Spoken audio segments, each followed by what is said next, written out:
I'm going to ask Teresa to come up and speak. Please. The gorgeous Teresa. Can I say that? Oh, my wife's here.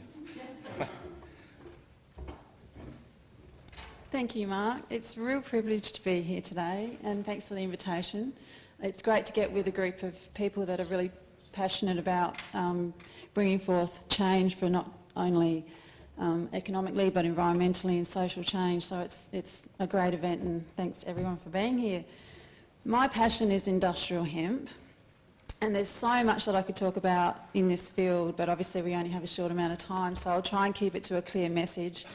But, you know, the things that we could cover about hemp are all its sustainable uses, such as paper products and textiles, building and construction materials. My husband and I had the opportunity to go to Byron Bay about 2 years ago and do a hemp house building workshop, and it was an incredible thing to do, and it's an incredible resource that we've got, and an industry that is really exciting. And there's a company called Hempcrete Australia that are doing wonderful things in this arena, and they have over 20 years experience from the Europeans that they can draw on and bring that technology for that industry. There's also personal care products, for which I manufacture a range of organic skincare, and I face big issues about getting enough oil for our products, Australian grown oil. It's a huge issue at the moment. There's biofuels, clean energy, and hemp foods, which I'll expand on later. So for me, in this short amount of time, the clear message I want to try and get across is where we stand currently in South Australia, and the positioning around licensing for industrial hemp growth. And currently, South Australia and Northern Territory are the only two states that don't allow licensed growing of industrial hemp, and this is something that we obviously need to have changed. Victoria passed legislation in 1998. Tasmania modified their legislation to permit research under strict licence in that same year. Queensland have had industrial hemp production under licence since 2002, and New South Wales now issues licences under law since November 2008. So there is legislation that we could replicate. It's not hard.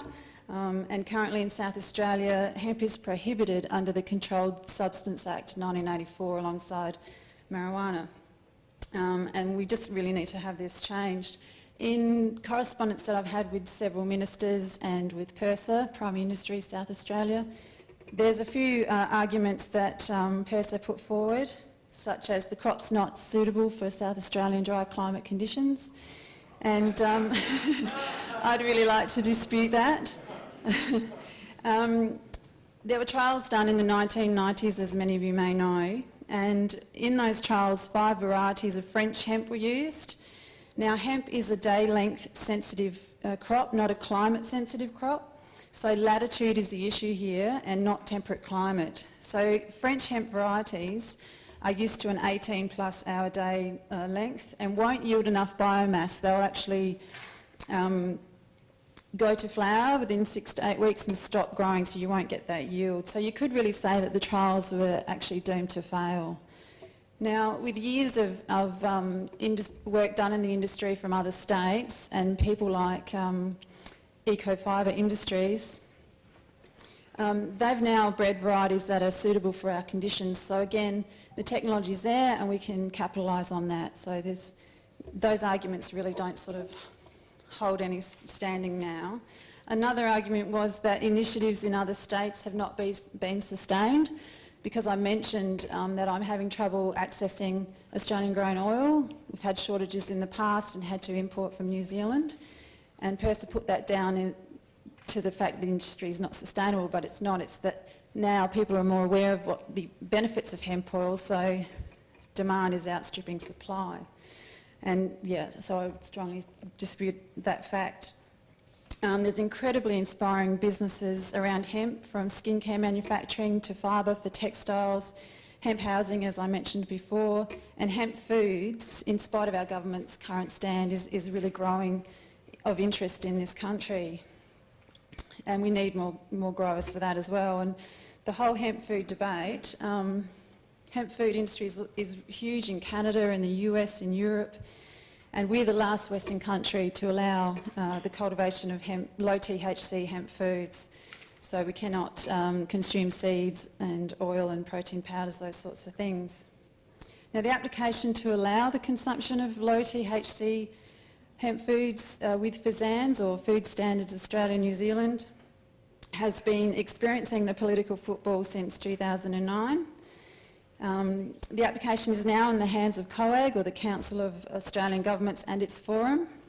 Even though FSANZ have indicated their approval for the application, the forum are requesting yet another review, pushing the period out to Friday the 16th of May 2014. State police ministers and others are putting forth the argument regarding the possible effects of low THC hemp foods on roadside drug testing. This argument really frustrates me when considering poppy seeds are permitted, yet poppy seeds can contain trace amounts of opiates 22 times higher than THC in hemp seeds. RRST, or random roadside saliva testing in Australia, does not test for opiates or prescription drugs or sedatives. Anyone with common sense knows you cannot get high from consuming low THC hemp foods.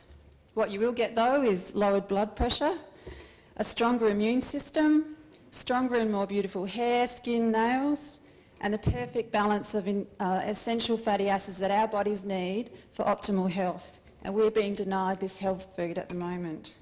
It's rich in omega-3, so we could leave the krill to the whales, Emma. Any arguments that hemp is not viable really are very old and tired. The industry is growing. As I said, in every other state, they're moving forward and capitalising on this. Consumers recognise the benefits, and it's time to embrace this resource fully with gusto, as other countries are doing. And that's about it.